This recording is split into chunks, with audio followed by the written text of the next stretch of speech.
بسم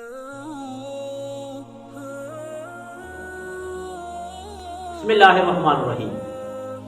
حضرت امام حسین رضی اللہ تعالیٰ عنہ اور یزید کی آپس میں کوئی بڑی دشمنی نہیں تھی۔ دشمنی اس بات سے شروع ہوئی تھی، یزید نے ووٹ مانگا تھا اور حضرت حسین رضی اللہ تعالیٰ عنہ نے ظالم کو ووٹ دینے سے انکار کر دیا۔ کیوں انکار کیا تھا؟ کہ کیا حضرت حسین کو ان سے عداوت تھی، دشمنی تھی، بغض تھا؟ بالکل بھی نہیں، مگر یزید ظالم تھا، یزید فاسق تھا، یزید فاجر تھا۔ اس کی وجہ سے حضرت امام حسین رضی اللہ عنہ نے اپنا قیمتی ووٹ اور اپنی شہادت یزید کے حق میں نہیں دیا۔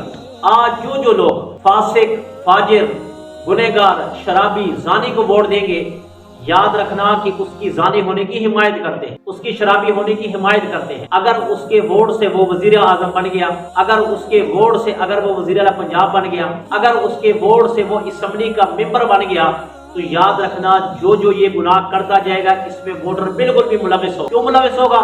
کہ اس نے اس حق میں شہادت دی تھی کہ یہ آدمی دیانتدار ہے۔